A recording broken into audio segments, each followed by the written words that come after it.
Hi everyone! Firstly, I wanted to say thank you so much because I reached 100 subscribers. So thank you so much for subscribing and watching my videos and enjoying them. It means a lot. Here's to the next milestone. So a lot of you may know that I've been a One Direction fan since 2010. I created a One Direction fan account on Twitter in 2011 and I've been on Twitter since then. I had an account in 2011 and I changed to another account in 2013 which got around 60 60,000 followers, which was insane.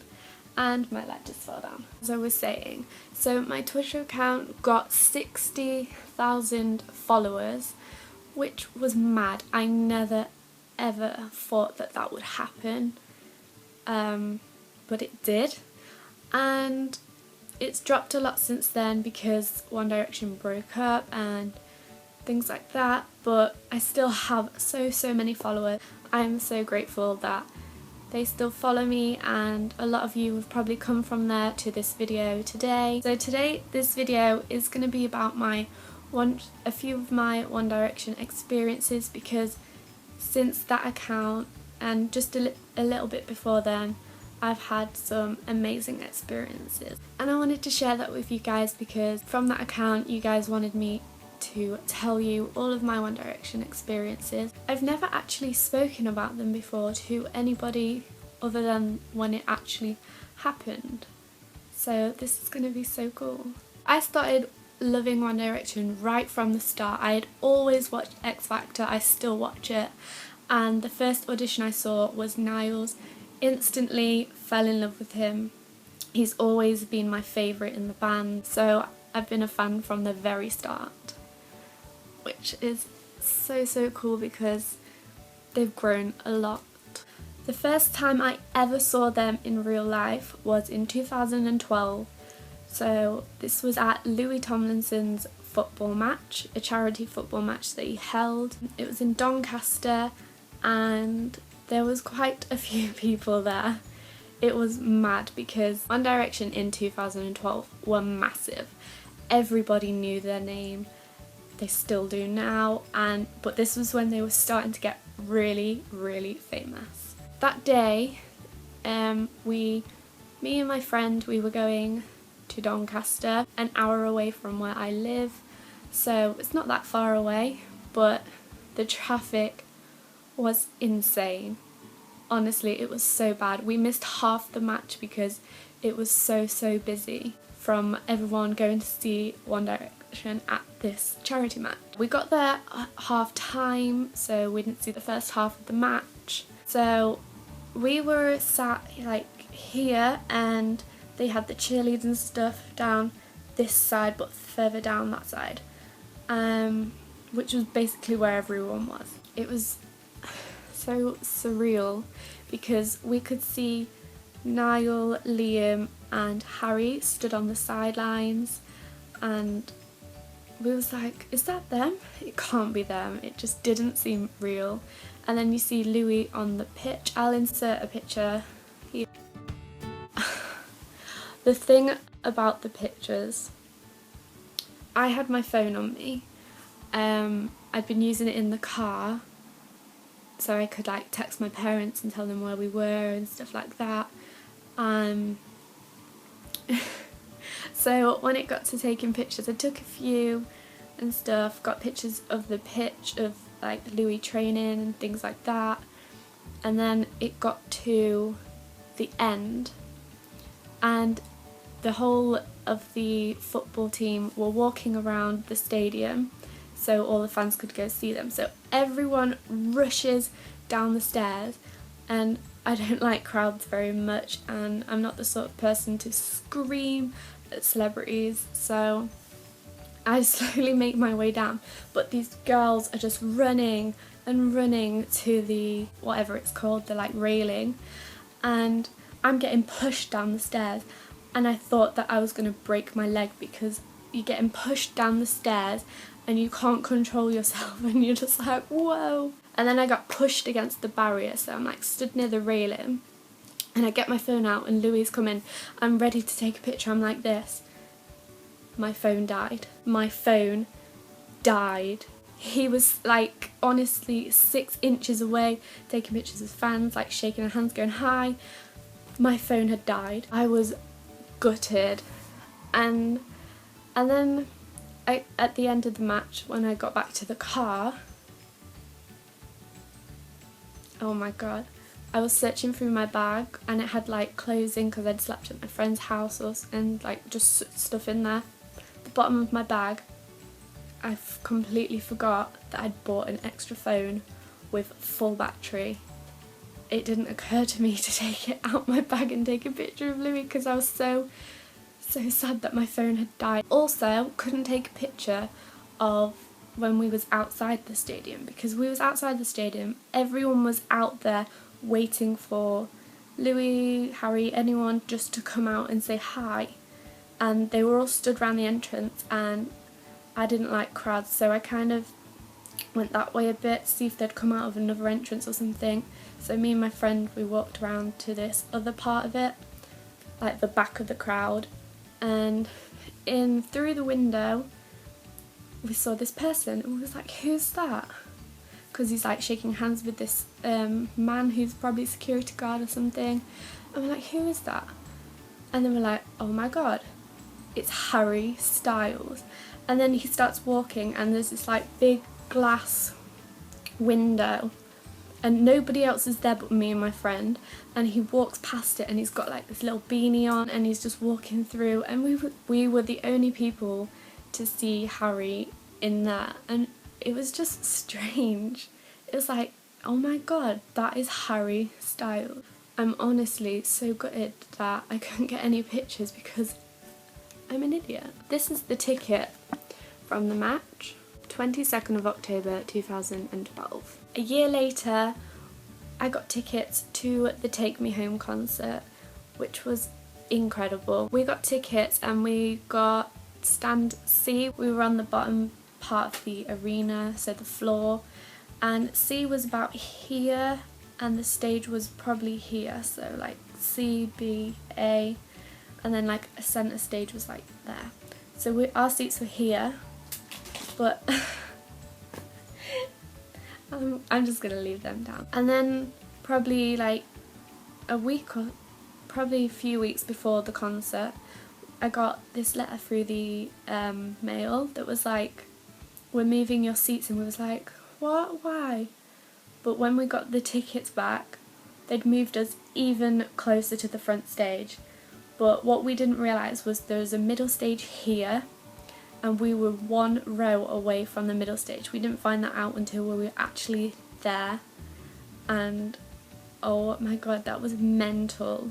Like, by fate, they'd just moved us closer to them. And another thing about pictures, you're gonna be like, oh, you're lying. I'm honestly not. When we moved house a year ago, our computer budged like completely up. It went mental. We lost all pictures that we had that we didn't keep on disc. I didn't keep my One Direction ones on disc, but I did find a picture in my phone from what I'd taken of my camera. I'll put it wherever it comes here, of them doing a human pyramid, and in that picture Harry stood at the side because he had a bad back so he couldn't do it, and they got Michael and Ashton from Five Sauce to stand in so they could make the pyramid. And this is the ticket from the show. There, look, Block B, row 34. Oh, it was just so good. Look how much this was, £25, that's so cheap. I also kept some confetti from the tour. So this is the actual confetti that I got when it all came raining down on us. I had a lot more, but it just seems to have gone. So 2015 was the next thing. In October, Liam Payne randomly followed me on Twitter. I didn't tweet him or anything like that. He just followed me out of nowhere on my fan account, and I went mental, and so did everyone else, and I was like, I probably cried. And then in November, on Twitter, BBC Radio 1 Breakfast, I think it was called, they put something up saying One Direction are coming in, we need questions, what would you... It did it. Right, I'm just leaving it now, I'm completely leaving it. It was like, send your questions in so we can ask One Direction these questions. So I was like, okay, there's been a question that everyone has been asking and we still don't know the answer to. And I was like, Harry, what is your thigh tattoo? Because he's got a tattoo on his thigh for a year, I think it was for, and nobody had a clue what it was. Fangirls, we get a bit mental. So I was like, well, everyone wants to know, so might as well just ask it. And I thought that they would just screenshot the tweet and then show them it, or just read it out loud and say that this user sent it in. No, I was completely wrong. I didn't expect this at all. So they messaged me. They was like, hey, can you follow us back so we can DM you? And I was like, okay. Why? Do you need permission to use my tweet? Because you can use it if you want. So they put, hi, we loved your hashtag Wandy and Grimmy question. Where are you from? So I was like, England. Do you need the town or anything, or is that okay? They put, that's great, how old are you? So I put 17. And they was like, could we give you a call? And I was growing really curious. I was like, why do they need a call for?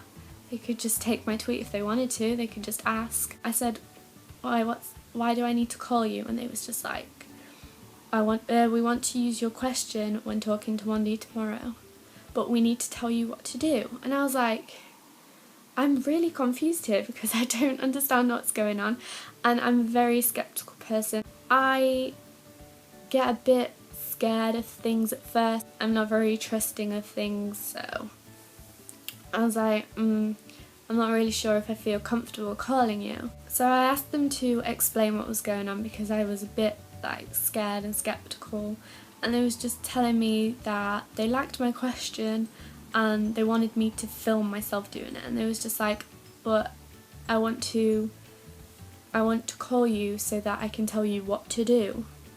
So I was like, okay, so this is my number.